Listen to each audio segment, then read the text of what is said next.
فأعوذ بالله السميع العليم من الشيطان الرجيم من همزه ونفخه ونفثه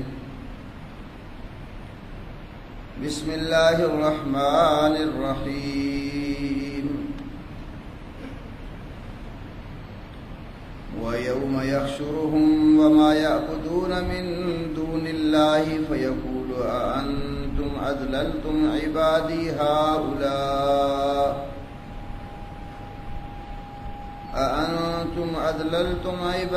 هؤلاء أم هم ضلوا السبيل قالوا سبحانك ما كان ينبغي لنا أن نتخذ من دونك من أولياء ولكن متعتهم وآباءهم حتى نسوا الذكر وكانوا قوما بورا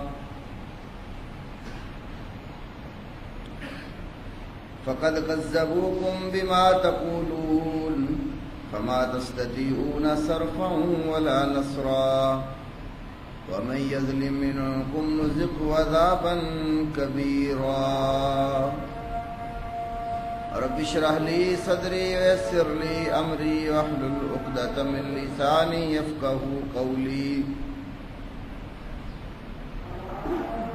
اللهم صل على محمد وعلى آل محمد كما صليت على إبراهيم وعلى آل إبراهيم إنك حميد مجيد اللهم بارك على محمد وعلى آل محمد كما باركت على إبراهيم وعلى آل إبراهيم إنك حميد مجيد اللہ وحدہ لا شریک نے قرآن حکیم میں 18ویں پارے میں سورۃ الفرقان میں ارشاد فرمایا جس دن وہ اللہ تعالیٰ ان لوگوں کو اور جن کی اللہ کے سوا یہ عبادت کرتے ہیں ان سب کو جمع کرے گا اور کہے گا کیا تم نے میرے ان بندوں کو گمراہ کیا تھا یا وہ خود راستہ بھول گئے؟ تو جواب میں وہ کہیں گے کہ تو پاک ہے، ہمارے لیے یہ مناسب نہیں تھا کہ ہم تیرے سوا کسی کو اپنا کارساز اور مددگار بناتے، لیکن تو نے انہیں اور ان کے باپ دادا کو فائدہ پہنچایا یہاں تک کہ وہ ذکر اور نصیحت بھول گئے، اور یہ تباہ اور برباد ہونے والی قوم ہے۔ یقیناً ان لوگوں نے تمہاری تکذیب کی اس وجہ سے جو تم کہتے ہو، بس تم طاقت نہیں رکھتے پھرنے کی اور نہ ہی مدد کی۔ جو شخص تم میں سے ظلم کرے گا ہم اس کو بہت بڑا عذاب چکھائیں گے۔ قرآن حکیم میں اللہ وحدہ لا شریک نے بے شمار قوموں کے عروج و زوال کا تذکرہ کیا۔ اللہ وحدہ لا شریک بعض قوموں کو دنیا میں بڑا عروج اور بڑی ترقی عطا فرماتا ہے، اور پھر ان کے اعمال اور عقائد کے بگڑنے کی وجہ سے وہ ترقی سے پستی میں آ گرتے ہیں۔ قرآن حکیم میں اللہ وحدہ لا شریک نے قوموں کے زوال کے بہت سارے اسباب بیان فرمائے، جن میں سب سے بڑا اور اہم سبب جو معلوم ہوتا ہے وہ اللہ وحدہ لا شریک کی عبادات اور اس کی بندگی اور الوہیت کو بھول جانا ہے۔ نوح علیہ السلام سے لے کر عیسیٰ علیہ السلام تک جتنی قومیں اس روئے زمین پر آئیں ان قوموں کی بربادی کا سب سے بڑا سبب اللہ وحدہ لا شریک کی توحید کو بھلا دینا اور اللہ وحدہ لا شریک کی بندگی اور عبادات میں اس کی مخلوق کو حصے دار بنانا ہے۔ یہ سب سے بڑا سبب ہے۔ کسی بھی نبی کی قوم کا مطالعہ آپ قرآن حکیم کی آیات کی روشنی میں کرو گے تو نتیجہ یہی نکلے گا کہ جب ان قوموں نے اپنے انبیاء اور رسل کی دعوت توحید کو قبول نہ کیا تو اللہ تعالیٰ کی پکڑ آ گئی۔ کتنی ایسی اقوام تھیں کہ انبیاء اور رسل علیہ الصلاۃ والتسلیم نے جب ان کو دعوت پیش کی تو انہوں نے انبیاء کی دعوت سن کر آگے کئی قسم کے معجزات کا مطالبہ بھی کیا، تو اللہ وحدہ لا شریک نے ان کے مطالبے پورے بھی کیے اور انبیاء رسل علیہ الصلاۃ والتسلیم کے ہاتھوں پر کئی ایک معجزات کا اظہار بھی فرمایا، لیکن معجزات دیکھ کر بھی وہ قومیں نہ مانی۔ جس طرح صالح علیہ السلام سے مطالبہ کیا گیا کہ ہماری آنکھوں کے سامنے اس پہاڑ سے اونٹنی نمودار ہو، اللہ وحدہ لا شریک نے یہ معجزہ پورا کر دکھایا، لیکن وہ قوم پھر بھی نہیں مانی۔ نبی کریم صلی اللہ علیہ وسلم کے ہاتھ پر اللہ نے بے شمار معجزات کا اظہار فرمایا، لیکن معجزات دیکھنے کے باوجود کفار مکہ اور مشرکین جو تھے وہ آپ صلی اللہ علیہ وسلم کے اوپر ایمان نہ لائے۔ تو بے شمار قوموں کی تباہی اور بربادی کا سب سے بڑا سبب اس ہستی کی عبادت کو بھلا دینا جس ہستی نے پیدا کیا، کیونکہ اللہ وحدہ لا شریک نے انسان کو بیکار پیدا نہیں کیا۔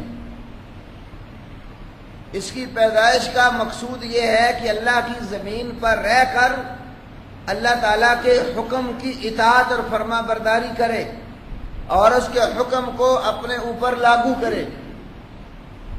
جس طرح سورہ ذاریات کی مشہور آیت ہے کہ وَمَا خَلَقْتُ الْجِنَّ وَالْإِنسَ إِلَّا لِيَعْبُدُونَ،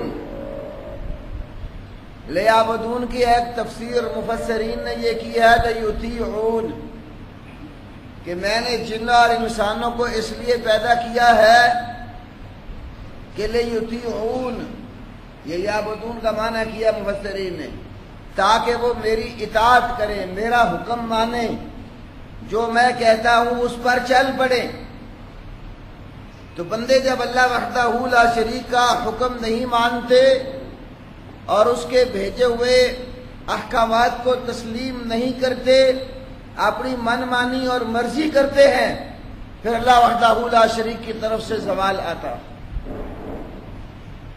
علامہ البانی علیہ رحمہ سلسلہ صحیحہ میں ایک حدیث لائے ہیں، یہ ابن ماجہ اور دیگر کتابوں میں موجود ہے۔ اس میں امت کے زوال کے اسباب میں ایک سبب یہ بھی ذکر فرمایا ہے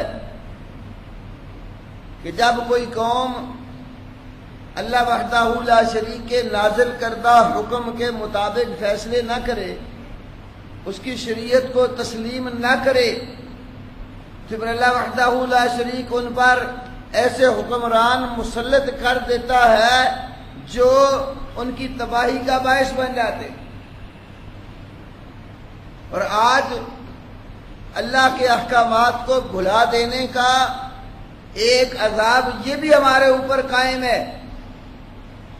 ہم نے اللہ کی شریعت کو بھلایا، اس کے احکامات کو پس پش ڈالا، اللہ تعالیٰ کی عبادات جو ہیں وہ صحیح طریقے سے سر انجام نہ دی، تو اللہ مالک الملک نے ہمارے اوپر حکمران ایسے مسلط کیے جو دن بدن اس ملک کی اور اس امت کی تباہی کا باعث بنتے چلے جا رہے ہیں۔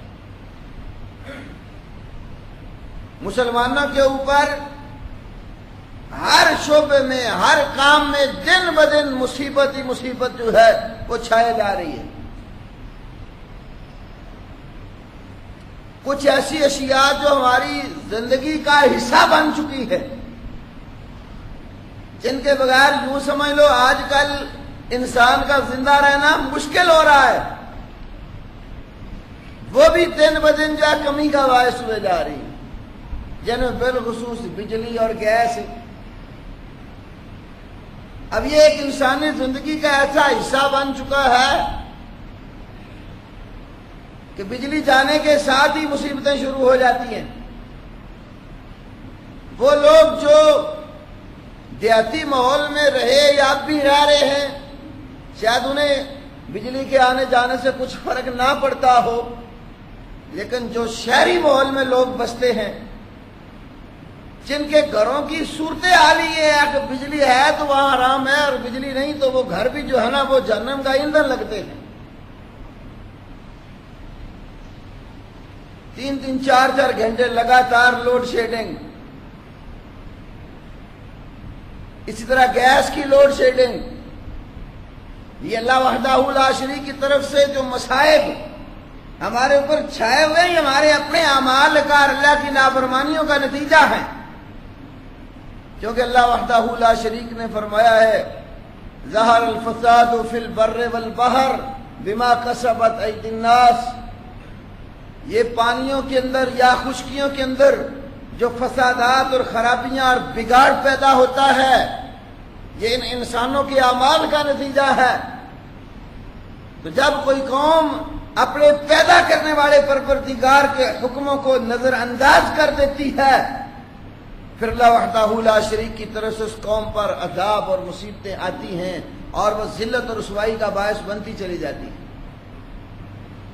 اور اللہ کے احکام میں جس طرح عبادات اللہ کی وحدت اس کو قائم رکھنا، ایسے ہی اللہ وحدہ لا شریک اس مقدس کلام کو بھلا دینا، قرآن حکیم کو نظر انداز کرنا، یہ بھی امت کے زوال کا باعث ہے۔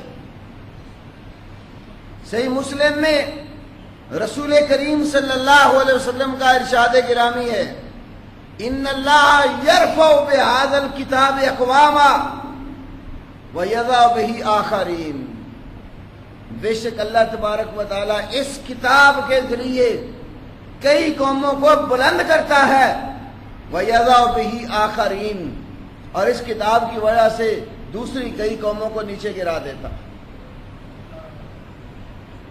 قرآن حکیم کے ساتھ رفت بھی ملتی ہے اور اس کی وجہ سے انسان پستی میں بھی گرتا ہے۔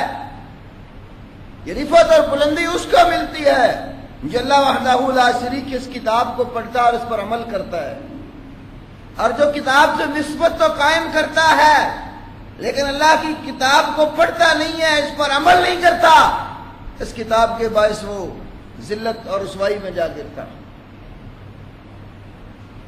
اللہ وحدہ لا شریک نے اسی سورہ فرقان میں قرآن حکیم کا ذکر کرتے ہوئے فرمایا، غور کیجئے،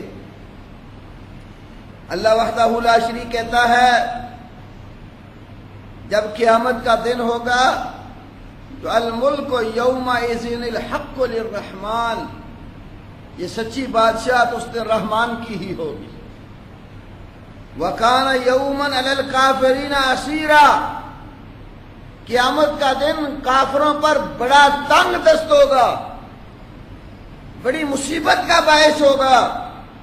وَيَوْمَ يَعَضُّ الظَّالِمُ عَلَى يَدَيْهِ، اس دن ظالم اپنے ہاتھ کاٹ کھائے گا، یقول اور کہے گا یا لیتنی اتخذت مع الرسول سبیلا، ہائے کاش میں نے رسول اور پیغمبر کے ساتھ راستہ اختیار کیا ہوتا۔ یا ویلتا لیتنی لم اتخذ فلانا خلیلا، ہائے افسوس فلانے ہستی کو میں نے اپنا دوست نہ بنایا ہوتا۔ لقد اضلنی عن الذکر بعد اذ جاءنی، اب یہ جو دوست بنائے ہیں نا لوگوں نے جو راستے سے ہٹانے والے ہیں، کیا کہیں گے؟ لقد اضلنی عن الذکر، ان دوستوں نے مجھے ذکر سے گمراہ کر دیا تھا، نصیحت بلا دی تھی، بعد اذ جاءنی، بعد اس کے کہ جب وہ میرے پاس آ چکی، میرے پاس نصیحت ذکر آنے کے بعد ان لوگوں نے اس ذکر سے مجھے غافل کر دیا تھا، بھلا دیا تھا۔ یا ذکر سے مراد اللہ کی کتاب ہے۔ کیونکہ آگے فرمایا وَقَانَ الشَّيْطَانُ لِلْإِنسَانِ خَذُولًا، شیطان انسان کو رسوا کرنے والا ہے۔ وَقَالَ الرَّسُولُ يَا رَبِّ إِنَّ قَوْمِي اتَّخَذُوا هَذَا الْقُرْآنَ مَهْجُورًا، قیامت والے دن رسول پکار کر کہے گا اے میرے پروردگار، یقیناً میری اس قوم نے قرآن کو چھوڑ دیا تھا۔ یہ آیات بتاتی ہیں کہ اللہ کا ذکر، اس کا قرآن آنے کے بعد جو لوگ قرآن حکیم سے لوگوں کو دور کر دیتے ہیں یا دور ہو جاتے ہیں، قرآن سے بعد اور دوری، یہ بھی انسان کی ذلت اور رسوائی کا سبب ہے۔ اور یہ ہمارے معاشرے میں بے شمار افراد میں موجود ہے۔ قرآن پاک کی تعلیم کی طرف کم توجہ کی جاتی ہے، قرآن کا ترجمہ اور اس کے معنی سیکھنے کی طرف دھیان نہیں دیا جاتا۔ قرآن حکیم سے غفلت برتنا یہ بھی ذلت اور رسوائی کا باعث ہے۔ اور برصغیر پاک و ہند کا جو علاقہ ہے یہ بالخصوص اس گمراہی میں ڈوبا ہوا۔ یہ بزرگوں آپ گھٹنے چھوڑ دیں، نہ سو رہے ہیں، گھٹنے چھوڑ دیں، منع ہے خطبے میں اس طرح بیٹھنا۔ پچھلے جمعے بھی میں نے بتایا تھا کہ گھٹنے پکڑ کے بیٹھنا ایک تو یہ منع ہے، اور اس سے غفلت پیدا ہوتی ہے، نیند آتی ہے، سستی پیدا ہوتی ہے۔ ٹیک لگا کر گھٹنوں سے پکڑ کر یا پیچھے دونوں ہاتھوں سے ٹیک لگا کے خطبے کے دوران مت بیٹھا کرو۔ خطبے میں اللہ کے نبی صلی اللہ علیہ وسلم کا مقصد وعظ اور نصیحت اور تذکیر تھا، تو وہ وعظ اور نصیحت اور تذکیر آپ سو گے تو کون حاصل کرے گا؟ تو قرآن حکیم کے بارے میں عرض کر رہا تھا کہ یہ برصغیر پاک و ہند میں بالخصوص قرآن پاک کا ترجمہ اور اس کے معنی سیکھنے سے لوگوں کو دور کیا جاتا، کیونکہ یہاں پر خانقاہی نظام بہت زیادہ رہا ہے اور اب بھی ہے۔ جس وقت شاہ ولی اللہ رحمۃ اللہ علیہ نے قرآن حکیم کا ترجمہ کیا، اس وقت یہاں کی ساری قومی زبان فارسی تھی، تو فارسی زبان میں جب انہوں نے قرآن پاک کا ترجمہ کیا تو اس وقت کے بڑے بڑے گدی نشینوں نے اور خانقاہوں والوں نے شاہ ولی اللہ کو کافر قرار دے دیا۔ انہوں نے کہا اس نے قرآن کا ترجمہ کر دیا ہے، قرآن پاک کا ترجمہ نہیں کرنا چاہیے۔ پیچھے پس پردہ بات یہ تھی کہ جب قرآن کا ترجمہ لوگوں کی قومی زبان میں ہوگا اور لوگ قرآن سیکھیں گے تو پھر وہ مرید نہیں بن سکیں گے، وہ اس نظام سے خارج ہو جائیں گے، کیونکہ جو قرآن سیکھتا ہے قرآن اس کو بتلاتا ہے کہ اس طرح کے لوگ اللہ کے دین سے دور کرنے والے ہیں۔ پھر اللہ کے سوا کسی کی دعا پکار اور عبادت نہیں کریں گے، اللہ کے سوا کسی کے نام کی نظر و نیاز نہیں دیں گے، اللہ تعالیٰ کے سوا کسی کے نام کے جانور ذبح نہیں کریں گے، منتے مانیں گے تو اللہ تعالیٰ کے نام کی مانیں گے، وہ اللہ تعالیٰ کے سوا کسی اور کو مشکل کشا، حاجت روا اور مصائب و آلام میں کام آنے والا نہیں سمجھیں گے۔ اس لیے لوگوں کو قرآن کی تعلیم سے دور رکھا جاتا تھا۔ تو قرآن حکیم سے بعد اور دوری یہ بھی بہت بڑی ذلت کا باعث ہے۔ تو آج ہمیں اپنے اسباب ذلت میں سے اس نقطے پر بھی غور کرنا چاہیے کہ ہماری عمر کا اتنا حصہ بیت گیا، ہم نے قرآن کتنا سیکھا۔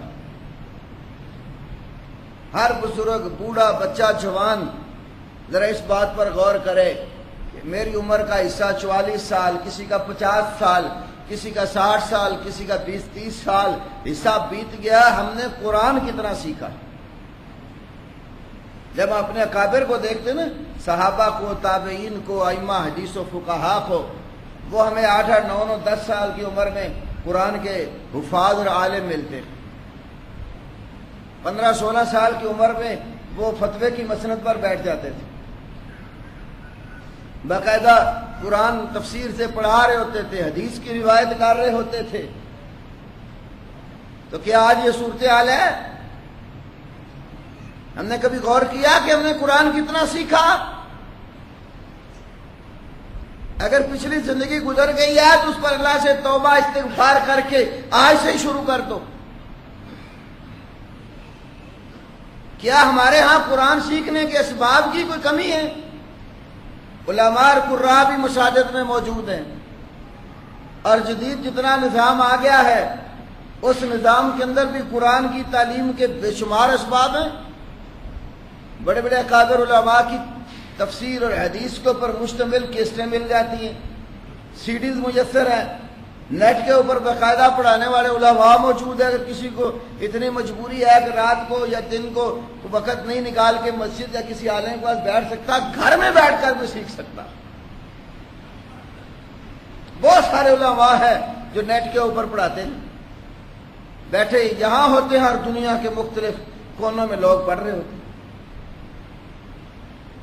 میں خود اتوار والے دن رات 10 بجے ہماری ہر اتوار کو کتاب و توحید صحیح بخاری کی کلاس ہوتی ہے، اور اس میں انگلینڈ سے، کینیڈا سے، یورپ سے بے شمار بھائی ہمارے کلاس میں شرکت کرتے ہیں۔ بیٹھے ہوئے اپنے ملکوں میں ہیں، کتنی اللہ نے سہولت دی ہے، ہم یہاں بیٹھ کر جو ہے نا پڑھا رہے ہیں۔ عذر کوئی نہیں ہوگا قیامت والے دن ہمارے پاس کہ ہمیں پڑھانے والا کوئی نہیں تھا، ہمارے پاس سیکھنے کے اسباب نہیں تھے۔ اللہ تعالیٰ نے سارے اسباب پیدا کر دیے۔ علماء تو چلو کتابیں خریدتے اور بڑا لاکھوں روپیہ بھی ادھر لگا دیتے ہیں۔ آج آپ کے پاس 100-150 روپے کی ایک سی ڈی لیں اور اس میں آپ پورا قرآن جو ہے ریکارڈ ہے اور سیکھو، کتنی سہولت ہے۔ اب 100-150 روپیہ لگانا کوئی مشکل تو نہیں، اتنا تو ہم اپنے بچوں کے اوپر جو 1-2 بچے جو روز ہمارے کھا جاتے ہیں۔ اگر کسی کو یہ بھی شکل نہیں ہے تو کم از کم مسجد میں نماز پڑھنے آتا ہے، کوئی تھوڑا سا ٹائم نکال کر اپنے عالم اور قاری سے وقت لے کر قرآن سیکھے۔ صحابہ کرام رضی اللہ تعالی عنہ اجمعین اللہ کے رسول سے سیکھتے تھے، تابعین صحابہ سے باقاعدہ سبق لیتے تھے، 2-2 4-4 آیات لے کر اس کی تفسیر اور معنی سیکھتے، کئی سال لگا دیتے قرآن سیکھنے پر۔ ہمیں مساجد میں آ کر لڑنے کے لیے فرصت ہوتی ہے، باس مباحثے کرنے کے لیے فرصت ہمارے پاس ہے، رب کے قرآن کی تعلیم کے لیے وقت نہیں ہے۔ قیامت والے دن یاد رکھو یہ کوئی عذر بہانہ کسی بوڑھے جوان کا اللہ کیا نہیں ہو۔ اللہ نے آپ کو یہاں سہولت دی ہے، الحمدللہ یہاں پر آپ کو علماء موجود ہیں، آپ قرآن سیکھنا چاہیں، حدیث پڑھنا چاہیں تو کیا خیال ہے یہاں انتظام نہیں ہے؟ الحمدللہ ہمارے قاری ارشد صاحب یہاں موجود ہیں، آپ جب بھی ٹائم لیں ان سے وقت نکالیں اور قرآن سیکھو، سنت اور حدیث کا سبق لو۔ قرآن سیکھو گے تو آپ کو معلوم ہوگا نا رب العالمین مجھ سے کیا کہتا ہے۔ آپ قرآن سیکھے ہوئے ہوں گے، نماز پڑھیں گے، آپ کو سکون آئے گا، کیونکہ جب آپ ہاتھ باندھ اللہ کو دور کھڑے قرآن پڑھ رہے ہوں گے تو آپ کو معلوم ہوگا میرا رب مجھ سے کیا بات کر رہا ہے۔ انسان کے زوال کے اسباب میں دوسرا یہ بہت بڑا سبب ہے کہ اللہ تعالیٰ کی بھیجی ہوئی تعلیمات کو ہم نے پس پش ڈال دیا۔ اور تیسری بات رسول اللہ صلی اللہ علیہ وسلم کی ایک اور حدیث ہے، آپ صلی اللہ علیہ وسلم نے فرمایا ایک وقت ایسا آئے گا تم لوگ کیا کرو گے؟ بیع اینا کرو گے، یہ سودی بیع، ابھی میں اس کی تفصیل کرتا ہوں۔ اذا تبایعتم العینۃ واخذتم اصناب البقر ورضیتم بالزرع وترکتم الجہاد سلط اللہ علیکم ذلا لا ینزعہ حتی ترجعوا الی دینکم۔ علامہ البانی علیہ رحمہ اس کو صحیح ابو داؤد میں لائے، اور مسند احمد اور سنن کبریٰ بہقی میں بھی یہ حدیث ہے۔ عبداللہ ابن عمر رضی اللہ تعالیٰ عنہ کہتے ہیں رسول کریم صلی اللہ علیہ وسلم نے فرمایا اذا تبایعتم بالعینہ، جب تم بیع اینا کرو گے، سودی کاروبار کرو گے، یہ اینا سود کی قسموں میں سے ایک بیع ہے۔ اس کا مطلب یہ ہے کہ آپ نے کوئی چیز کسی دوسرے آدمی کو بیچ دی، قیمت متعین کر لی اور مدت بھی متعین کر لی، کہ یہ مثلاً یہ جو سپیکر ہے مثال کے طور پر آپ نے کسی دوسرے آدمی کو فروخت کیا، یہ 15,000 کا ہے اور 1 ماہ تک آپ مجھے پیسے دے دینا۔ جب 1 مہینہ ہوا آپ نے اسی شخص سے 13,000 میں یہ خرید لیا، اب اس نے پیسے ادا نہیں کیا، آپ نے کیا کیا 13,000 میں خرید لیا اور 2,000 بھی اس کے ذمے آپ کا بقایا. یہ بھی سود کے جواز کو جو نا برقرار رکھنے کے ہیلا کیا گیا. تو اس طرح کی بے کہ آپ بیان ہی پھر وہی چیز جس کو بیچی اسی سے سستی لے لو اور اس کے ذمے تمہارا پیسہ بھی قائم رہے. تو ایسی فرمایا جب تم بے کرنے لگ جاؤ گے وَأَخَذْتُمْ أَسْنَابَ الْبَقَرِ اور بیلوں کی دمیں پکڑ لو گے. مطلب یہ کہ کھیتی باڑی کرو گے نا تو وَرَضِيتُمْ بِالزَّرْعِ بیلوں کی دمیں پکڑ کر کاشتکاری میں تم پھنس جاؤ گے اور اس کے ساتھ راضی ہو جاؤ گے. یعنی تمہاری پسند یہ ہوگی کہ اپنا کاشتکاری ہی کروں اور بیل لے کر جو نا ہل چلاتا رہوں. وَتَرَكْتُمُ الْجِهَادَ اور جہاد تم نے چھوڑ دیا. سلط اللہ علیکم ذلّا اللہ تمہارے اوپر ذلت جو ہے نا وہ مسلط کرتے. اب اس میں 2-3 باتیں ہیں. جہاد کے بارے میں تو انشاءاللہ ہم بعد میں پھر دوسرے موقع پر بات کریں گے. ایک ہے سودی کاروبار. یہ سودی کاروبار بھی انسان کے زوال کا باعث ہے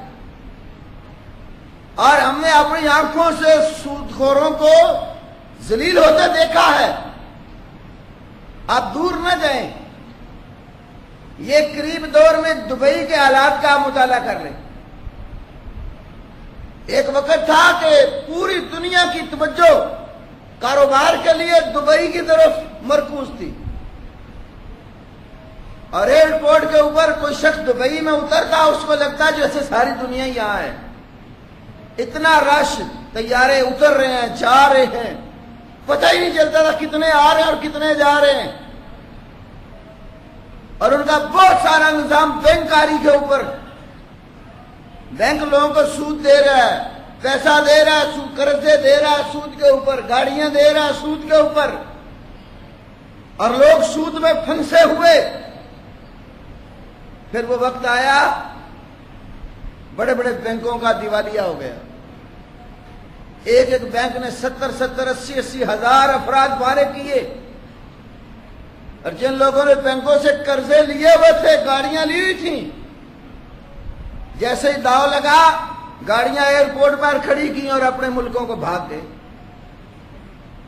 آج بھی آپ باقاعدہ اگر کسی کو دبئی جانے کا اتفاق ہو تو اس چیز کو دیکھ سکتے ہیں.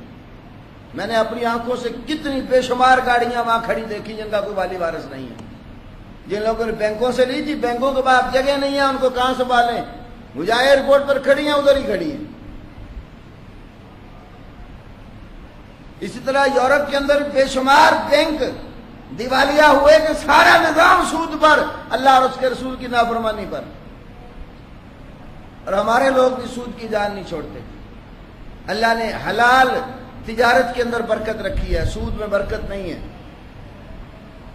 اور یہاں کے تو سابقہ حکمرانوں کا بھی اور مزید جو موجودہ اور جو آئندہ پر توڑ رہے ہیں حکومت کے لیے, ان سب لوگوں کا نظام سود کے اوپر مبنی. حتیٰ کہ نواز شریف کا جو پچھلا دور گزرا, علماء نے اس کو کہا کہ تم سود کو ختم کرو, ملک کو سود کی لعنت سے پاک کرو. اس کا جواب یہ تھا کہ ہم اس کو اسمبلی میں پیش کریں. اگر اسمبلی نے پاس کر دیا تو پھر اس کو ختم کریں گے, ورنہ یہ ختم نہیں ہو سکتا. دوسرے لفظ میں کیا مانا ہوا, اللہ اور اس کے رسول کا جو حکم ہے اس کے اوپر اسمبلی باری ہے. اللہ اور اس کے رسول کے حکم کو تب مانیں گے کہ اسمبلی پاس کرے.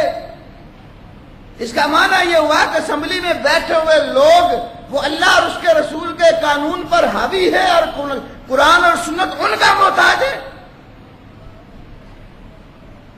جب انسان یہاں تک پہنچ جاتا ہے کہ اللہ اور اس کے رسول کے قانون اور اس کے احکام کو بندوں کی جانا پاس کرنے کا محتاج بنا دے تو پھر ذلت اور رسوائی کے سوا کچھ نہیں. پھر آپ نے دیکھا اس کا کیا اثر ہوا.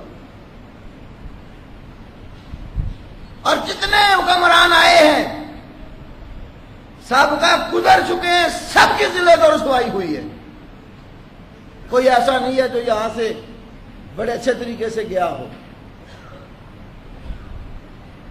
اور موجودہ حکمرانوں کا تو کہنا ہی کیا ہے.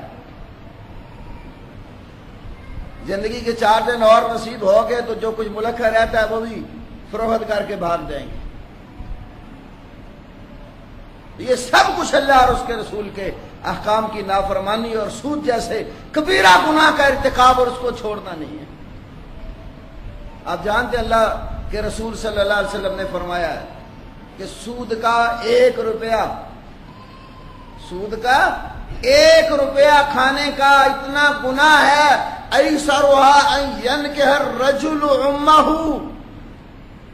کم از کم 1 روپیہ سود کا اس کا اتنا گناہ ہے کہ آدمی اپنی ماں کے ساتھ زنا اور بدکاری کرے۔ یہ کم از کم گناہ بتایا، اور بڑا گناہ اللہ اور اس کے رسول کے ساتھ جنگ۔ کوئی گناہ ایسا نہیں ہے جس کو اللہ اور اس کے رسول سے جنگ قرار دیا گیا ہو سوائے سود کے۔ تو فرمایا کہ اذا تبایعتم بالعینہ، جب ایسا وقت آئے گا کہ تم سودی کاروبار میں ملوث ہو جاؤ گے، تمہارا لین دین سود کے اوپر ہوگا۔ بہت سارے لوگ ہیں جن کو پتہ بھی ہے کہ حرام ہے، اس کے باوجود بھی سودی کاروبار چھوڑنا اور اس کی نوکری ترک کرنا پسند نہیں کرتے، اور کہتے ہیں اس کا متبادل کوئی ملے گا تو چھوڑ دیں گے۔ اللہ اور اس کے رسول کسی کام کو حرام قرار دے اور مسلمان کہلانے والا کہ مجھے اس کا متبادل ملے تو چھوڑوں، یہ تو ایمان کے ہی منافی ہے۔ جس وقت سود کی حرمت آئی تھی، نبی کریم صلی اللہ علیہ وسلم نے سب سے پہلے اپنے گھر سے معاملہ کیا۔ فرمایا میرے چچا عباس کا جتنا کوئی سود کا معاملہ ہے آج کے بعد ختم،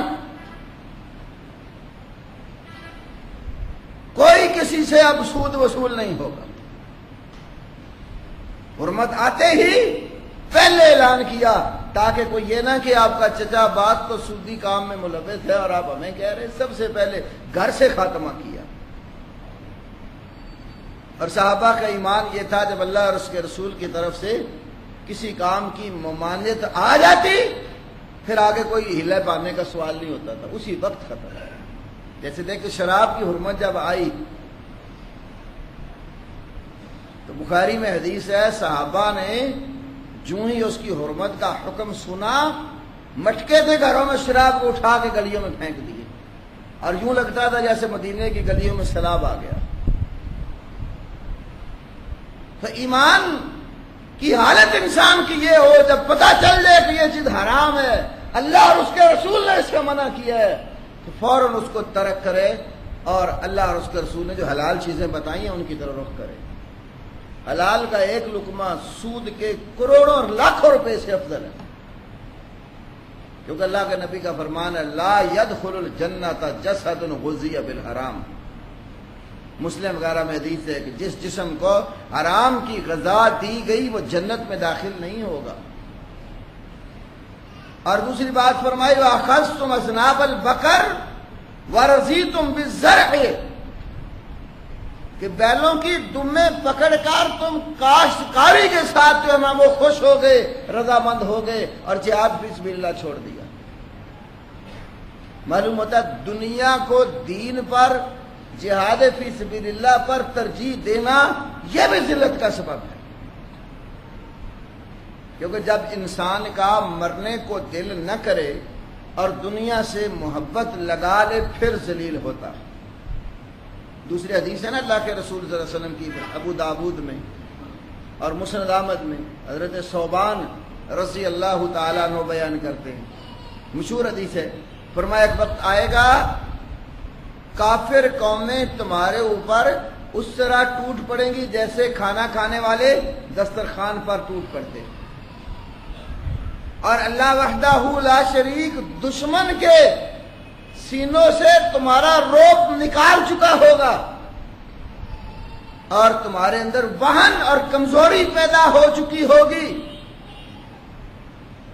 جب دشمن قومیں مسلمانوں پر اقتدار حاصل کر لیں گی، غالب آ جائیں گی، تو اس وقت مسلمانوں میں وہن اور کمزوری ہوگی۔ صحابہ نے سوال کیا یا رسول اللہ صلی اللہ علیہ وسلم فمل وہن، وہ کمزوری کیا ہے جس کی وجہ سے کافر ہمارے اوپر چڑھ آئیں گے؟ آپ نے فرمایا حب الدنیا و کراہیت الموت، حب الدنیا و کراہیت الموت، دنیا کی محبت اور موت سے نفرت۔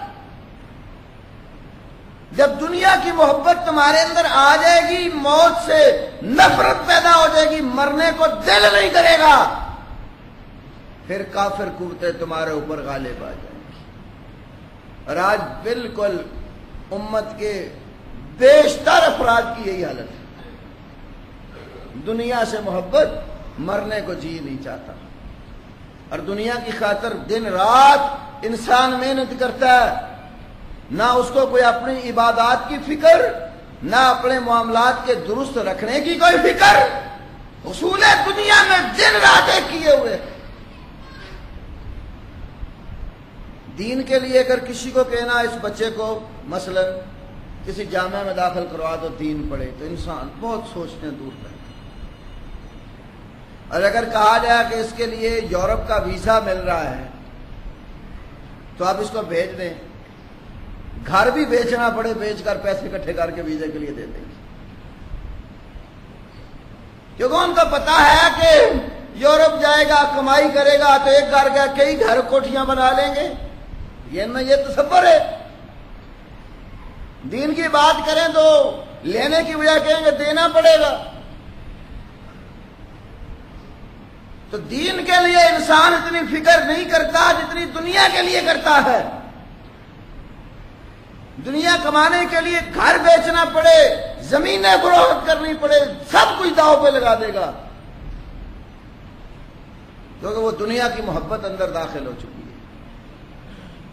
نبی کریم صلی اللہ علیہ وسلم اپنی امت کے سینوں سے یہ دنیا کی جو محبت اور ہرس ہے نا، یہ بھی کھرچتے تھے۔ آپ حدیث کی کتابیں دیکھ لیں، حدیث کی کتابوں میں باقاعدہ ابواب الزہد، زہد دنیا سے بے رغبتی، مطلب دنیا کی ہرس اپنے اندر پیدا نہ ہونے دینا۔ دین یہ نہیں کہتا کہ دنیا نہ کماؤ، دین دنیا حلال کمانے کی اجازت دیتا ہے، لیکن دنیا کی ہرس اور محبت جو ہے وہ دل میں بٹھا لو، اس سے دین روکتا۔ کیونکہ جب دنیا سے پیار کرے گا پھر اللہ کے حکموں کی کوئی پرواہ نہیں کرے گا۔ صحابہ دنیا کماتے تھے لیکن ان کے اندر دنیا کی ہرس جمع نہیں تھی، تبھی جب اللہ کے رسول مانگتے تھے تو جتنا پاس ہوتا تھا لا کر دے دیتے تھے، حتیٰ کہ کسی کے گھر میں کچھ نہیں ہے تو مزدوری کر کے کما کے لا دیتا تھا۔ یہ ہماری زاد المجاہد اس کے اندر بھی حدیث نقل کی۔ ایک دفعہ اللہ کے نبی صلی اللہ علیہ وسلم نے صحابہ کی توجہ دلائی، جہاد فی سبیل اللہ کے لیے مال و متاع کی ضرورت تھی، ایک صحابی کے پاس کچھ بھی نہیں تھا دینے کو، کیا کیا؟ ایک یہودی کا کنواں ساری رات چلاتے رہے مزدوری کی، صبح اس نے 2 سا یا دیسی ترجمہ کر لو 2 ٹوپے کھجوروں کے دیے۔ اب وہ محنت سے کما کر 2 ٹوپے کھجوروں کے لائے، ایک گھر والوں کو دیا اور ایک نبی صلی اللہ علیہ وسلم کے پاس لا کر رکھ دیا۔ فرمایا یا رسول اللہ میرے پاس کچھ نہیں تھا، میں نے مزدوری کی اور یہ لایا۔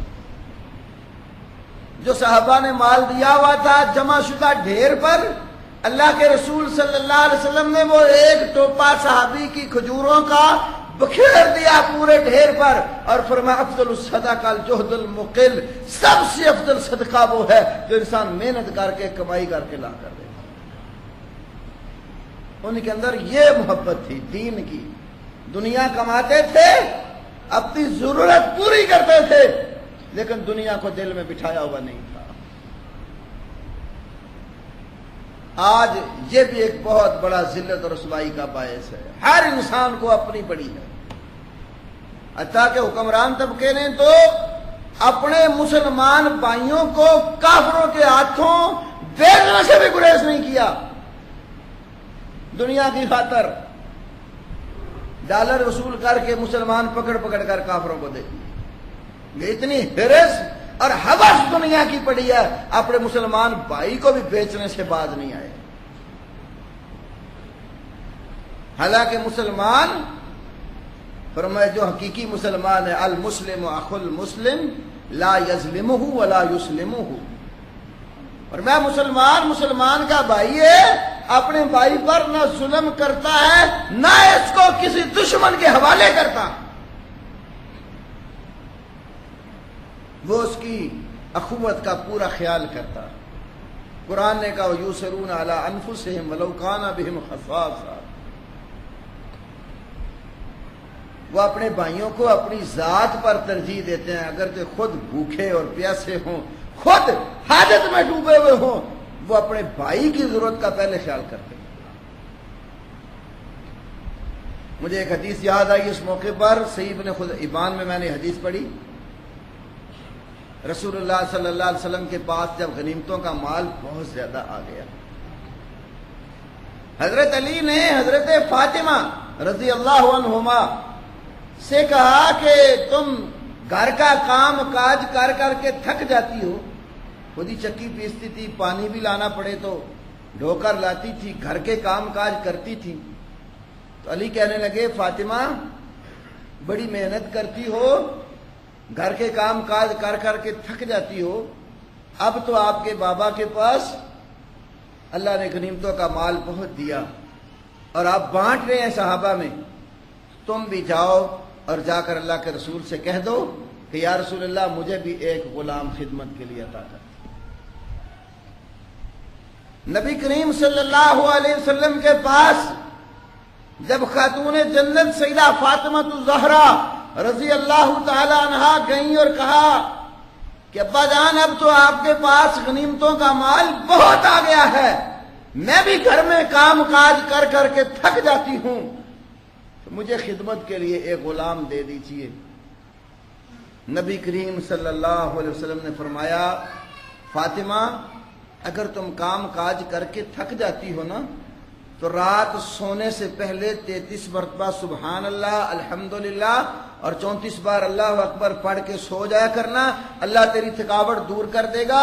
اور یاد رکھ یہ میرے پاس جو غلام آئے ہیں ابھی میرے جو اصحاب صفہ ہیں ان کی ضرورت پوری نہیں ہوئی، میں ان کی ضرورت پر بیٹی تجھے ترجیح نہیں دے سکتا۔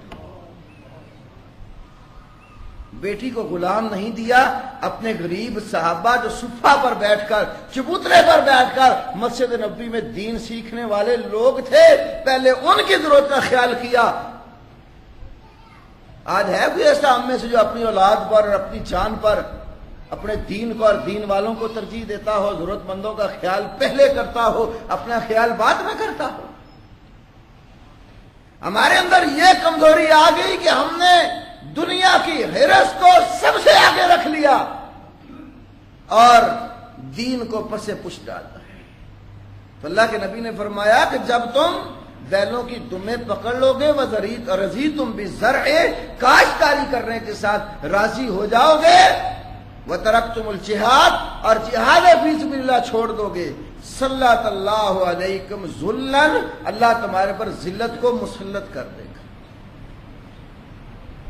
تو آج دیکھ لو جہاد تو بڑی قربانیاں مانگتا ہے، چلیے اگلے خطبے میں ہم بات کریں گے، جہاد بڑی قربانیاں مانگتا ہے، دین کے ترک کی وجہ سے اللہ وحدہ لا شریک کی طرف سے ذلت آتی ہے۔ ہم اگر ہر بندہ ہم میں سے اپنے اپنے گھر کا جائزہ لے اور غور کرے کہ میرے اندر اور میرے گھر والوں میں کتنا دین ہے، ہم کتنا دین کے اوپر چلتے ہیں، اللہ اور اس کے رسول کے احکام کو ہم کتنا مانتے ہیں، ہمارے گھر کے کتنے افراد نماز پابندی سے باقاعدگی سے پڑھتے ہیں، قرآن اور سنت کی باقاعدگی سے تعلیم لیتے ہیں۔ ہر بندے کو خود ہی یہ بات نکھر کر سامنے آ جائے گی کہ ہماری ذلت اور رسوائی کیوں ہے۔ اور بہت سارے گھروں میں لوگ نماز ہی نہیں پڑھتے اور کہتے ہیں اپنے آپ کو مسلمان ہیں، اور کوئی بزرگ ہو جاتا ہے بڑی عمر کا بوڑھا تو وہ مسجد آنا شروع کر دیتا ہے، نماز پڑھتا ہے، چلو بابا جی اب آپ کی عمر ہے عبادت کرنے کی، ابھی ہمارے پاس بڑا ٹائم ہے۔ بھائیو ٹائم کا کسی کو کوئی پتہ نہیں، اللہ نے کسی کو اس کی موت کا وقت نہیں بتایا۔ اللہ کا ہم سے مطالبہ ہے یا ایھا الذین آمنوا اتقوا اللہ حق تقاتہ ولا تموتن الا وانتم مسلمون۔ سورۃ آل عمران کی 102 نمبر آیت کریمہ ہے۔ اللہ رب العالمین نے فرمایا کہ ایمان والو اللہ سے ڈر جاؤ جس طرح کو اسے ڈرنے کا حق ہے، اور موت تمہیں صرف اس حالت میں ہے کہ تم مسلمان ہو۔ مسلمان ہونے کے سوا کسی دوسری حالت میں تمہیں موت نہ آئے۔ اور سورۃ لقمان کے آخر میں فرمایا وما تدری نفس ماذا تکسب غدا وما تدری نفس بأی ارض تموت۔ کسی نفس کو پتہ نہیں وہ کل کیا کرے گا، اور نہ ہی کسی نفس کو اس بات کا علم ہے کہ کس زمین پر اس کی موت آئے گی۔ کسی کو اپنی موت کی جگہ کا بھی پتہ نہیں ہے، اور اللہ کہتا مرو تو مسلمان ہو کر مرو، ادھر کہتا تمہیں پتہ نہیں کس جگہ پر موت آئے گی۔ دونوں آیتیں جمع کرنے سے پتہ چلتا ہے کہ موت حقیقی ہے، آنی ہے، اور یہ پتہ نہیں کہاں آنی ہے، اس لیے ہم ہر وقت مسلمان رہیں کہ جس وقت جس جگہ میں موت ہے تو مسلمان ہی ہو۔ تو اللہ کا ہم سے مطالبہ ہے کہ تم ہمہ وقت مسلمان رہو، ہر وقت اللہ اور اس کے رسول کی اطاعت اور فرما برداری میں رہو۔ اگر تم نے اطاعت سے ہاتھ کھینچ لیا تو پھر اللہ کی طرف سے ذلت اور رسوائی آتی ہے۔ اور آج دیکھو بھائیو، ہر محلے میں آپ جائزہ لے لیں، مساجد کی کمی کوئی نہیں ہے۔ مساجد کی پورے ملک میں کوئی کمی نہیں ہے۔ ایک محلے میں بعض جگہ کئی کی مسجدیں ہیں، لیکن جب اذان ہوتی ہے تو اپنے آپ کو مسلمان کہنے والوں میں چند لوگ نمازی ہوتے ہیں، باقی سارے اذان سن کر ساتھ گھر ہوتا ہے، نماز پڑھنے کو تیار نہیں ہوتے۔ اذان سنتے ہیں، مسجد کے پڑوس میں دکانیں ہوتی ہیں، اذان سن کے عبادت کی فکر نہیں۔ اور اللہ کے نبی کیا فرماتے ہیں کہ جو شخص اذان سن کے مسجد نہیں آتا، میرا دل کرتا ہے اپنے مصلی امامت پر کسی اور کو کھڑا کروں اور خود جا کر لکڑیاں اکٹھی کر کے ان کے گھروں کو آگ لگا کے جلا دوں۔ ذلت اور رسوائی کا جہنم میں جانے کا یہ بھی بہت بڑا سبب ہے کہ ہم نماز نہ پڑھیں۔ اللہ نے کہا نا جنتی جہنمیوں سے پوچھیں گے بھائی جہنم میں کیوں جل رہے ہو، یہ جہنم کی ذلت اور رسوائی کہاں سے آئی؟ ایک ہی جواب ہوگا لم نکو من المصلین، ہم نمازیں پڑھنے والے نہیں۔ میں اوروں کی بات نہیں کرتا، ہمارے کتنے لوگ ہیں جو کہتے ہیں اہل الحدیث ہے، ہم قرآن حدیث کو ماننے والے ہیں، بس یہ دعویٰ ہے نماز نہیں پڑھتے، سود نہیں چھوڑتے، حرام کمانا کھانا ترک نہیں کرتے، بے شمار گمراہیوں کے اندر ڈوبے ہوئے گمراہی ترک کرنے کو تیار نہیں ہوتے۔ شادی بیاہوں میں ہندوانہ رسمیں اور رواج اور ڈھول ڈمکے اور تماشے اور فلمیں قائم ہوتی ہے، خود اہل الحدیث ہے اس کو چھوڑنے کو تیار نہیں ہے۔ مجھے ایک دفعہ ایک بزرگ جہاں میں لاہور ابوبکر صدیق مسجد سکیم موڑ پر ہے جہاں شروع سے میں لاہور میں گیا، ہمارے ایک نمازی تھے بابا جی، انہوں نے مجھے کہا کہ بیٹی کا نکاح ہے تو آپ خطبہ نکاح دیں۔ میں نے کہا اچھا میں آ جاؤں گا، سمجھا کہ سارا ماحول اچھا ہوگا، اہل حدیث ہے، بابا جی نمازی ہمارے پکے ہیں۔ جب میں وہاں گیا تو آپ جس طرح بارات میں ہوتا ہے، نوجوان عورتیں کوئی پردہ نہیں ہے، بے حیائی فحاشی اور عریانی، اسی طرح فلمیں بن رہی ہیں اور عورتیں بے پردہ، اور بابا جی داڑھی والے نمازی۔ میں وہاں گیا، میں نے کہا بابا جی میں نے نکاح نہیں پڑھا۔ کہنے کیا ہوا؟ میں نے کہا آپ صرف مجھے لگتے ہیں کہ نماز والے مسجد آتے تو ہم دیکھا تو یہ ماحول جو ہے اس ماحول میں تو ہمارے لیے بیٹھنا بھی مشکل۔ میں وہاں سے نکل آیا، میں نے کہا آپ جو میرج ہال والے انہوں نے رکھا ہوتا ہے نکاح خان، 4 پیسے دینا اور نکاح پڑھا لینا۔ تو ہمارے اہل الحدیث افراد میں اتنی گمراہیاں ہیں کہ انسان حیران ہوتا ہے کہ یہ اصحاب الحدیث اگر ہیں تو پھر پتہ نہیں اصحاب الحدیث جو ہے نا وہ کہاں کس کو جاتا۔ جو اصحاب الحدیث تھے، اہل الحدیث تھے، وہ اپنے نبی کی ایک ایک سنت کے اوپر جان دینے والے تھے۔ وہ رسول اللہ صلی اللہ علیہ وسلم کے بتائے ہوئے اقوال و افعال کو قبول کرتے تھے. جب پیغمبر کی بات ہوتی بیٹا بھی تسلیم نہ کرتا اسے بات نہیں کرتے تھے, سلام کلام ترک کر دیتے تھے. تو اللہ کے نبی کی نہیں مانتا. عبداللہ ابن عمر رضی اللہ تعالیٰ عنہ, ان کا بیٹا ہے صالح اور ایک روایت میں اس کا نام بلال. باپ بیٹے میں اختلاف ہو گیا کہ مسجد میں عورتوں کو نماز پڑھنے کی جو اجازت ہے وہ دینی چاہیے یا پابندی لگا دینی چاہیے. بیٹا کہتا ہے ابا جان حالات اب خراب ہو گئے, نبی پاک کے زمانے والے حالات نہیں رہے, اب منافقین بھی پیدا ہو گئے اور بھی خرابیاں آ رہی ہیں, میں اپنی بیوی کو مسجد میں نماز پڑھنے کی قطعی اجازت نہیں دوں. عبداللہ ابن عمر کہتے ہیں اللہ کے نبی صلی اللہ علیہ وسلم نے فرمایا ہے لا تمنعوا اماء اللہ المساجد, اللہ کی بندیوں کو مسجدوں میں جانے سے مت روکو. کہ ابا جان میں نہیں جانے دوں گا. کہتے ہیں اقول لک قال رسول اللہ صلی اللہ علیہ وسلم وتقول انا, میں تمہیں کہہ رہا ہوں اللہ کے نبی نے فرمایا اور تم کہتے ہو میں نہیں جانے دوں گا. امام احمد نے اپنی مسند میں لکھا ہے اپنے بیٹے سے ناراض ہو گئے, مرتے دم تک بیٹے سے بات نہیں کی. سبب کیا تھا؟ کہتے میں تمہیں کہہ رہا ہوں اللہ کے نبی کہہ رہے ہیں اور تم کہتے ہو میں نہیں جانے دوں. تمہاری جرأت کیا ہے اللہ کے نبی کی بات کے ہوتے ہوئے اپنی تعویل کرنا کہ حالات ٹھیک نہیں ہے, جانا چاہتی ہے جانے دو. یہ تھے لوگ اصحاب الحدیث, اہل الحدیث, مسلمان اہل سنہ, اللہ اور اس کے رسول کی ماننے والے. جہاں اللہ اور اس کے رسول کی ہوتی تھی نہ اولادوں کی کوئی پرواہ نہ کوئی والدین کی پرواہ, وہاں سب سے زیادہ اتھارٹی حیثیت اللہ کی ہستی کو اور پھر اللہ کے نبی صلی اللہ علیہ وسلم کو. اور ہم قرآن حدیث کے دعوے دار اور اعمال ہمارے, مسجدوں سے ہمارا تعلق, دین اسلام سے ہمارا تعلق بالکل برائے نام. اور پہلے نبیوں کی امتوں کی تباہی کا سبب بھی یہی تھا, وہ اپنے نبیوں کی صحیح اطاعت نہیں کرتے تھے, اپنے انبیاء کا مذاق کرتے, ان کے لائے ہوئے دین اور ان کی شرع کو مانتے نہیں.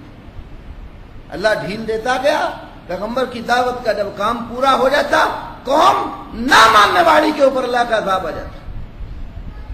آج میں سمجھتا ہوں ہمارے نبی محمد صلی اللہ علیہ وسلم کی وجہ سے اللہ کا ایک انعام یہ بھی ہمارے اوپر ہے کہ پہلی قوموں کی طرح ساری قوم کو یک لخت عذاب میں اللہ نے گرفتار کر کے تباہ نہیں کیا. کیونکہ رسول پاک صلی اللہ علیہ وسلم کی اللہ سے جو دعائیں تھیں امت کے لیے, اس میں یہ دعا بھی خاص تھی کہ میری امت پر اس طرح کا عذاب نہ آئے جیسے پہلی قوموں کے اوپر عذاب آیا کہ آسمان سے پتھروں کی بارش برس رہی ہے یا زمین سے پانی یا زمین کے اندر بندوں کو تنسا دیا گیا اور ان کی شکلیں بدل دی گئی ہیں, پوری امت تباہ کر دی جاتی تھی. فرمایا میری امت پر یہ عذاب نہ آئے. آج یہ ہے کہ مجموعی لحاظ سے پوری امت پر اس طرح کا عذاب نہیں آتا, لیکن کہیں کہیں انفرادی بعض قوموں بعض خطوں میں اللہ تعالیٰ اپنی قدرت کی اور اپنی پکڑ کی جھلکیاں دکھاتا رہتا ہے تاکہ بندے اللہ تعالیٰ کے عذاب سے اور اس کی پکڑ سے باز آ جائیں. اللہ وحدہ لا شریک نے قوموں کے عروج و زوال کا تذکرہ قرآن میں کر کے فرمایا وَلَن تَجِدَ لِسُنَّتِ اللَّهِ تَبْدِيلًا. یہ جو اللہ تعالیٰ کی نافرمان قوموں پر اللہ کی پکڑ آتی ہے نا, اللہ کے سنت اور اس کے طریقے کو ہرگز تبدیل ہوتا نہیں پاؤ گے. جب قومیں حد سے بڑھ کر نافرمان ہوتی ہیں تو اللہ کی پکڑ آتی ہے. تو اللہ وحدہ لا شریک ہمیں ان تمام اسباب اور وسائل سے محفوظ فرمائے جو دین سے بعد اور دوری کا باعث اور اللہ تعالیٰ کی رحمت سے دور نکلنے کا سبب بن جاتے ہیں, اور ذلت اور رسوائی جس کی وجہ سے آتی ہے. اللہ تبارک و تعالیٰ میں سے ہی پکا اور سچا باعمل مسلمان بنائے. وآخر دعوانا الحمدللہ.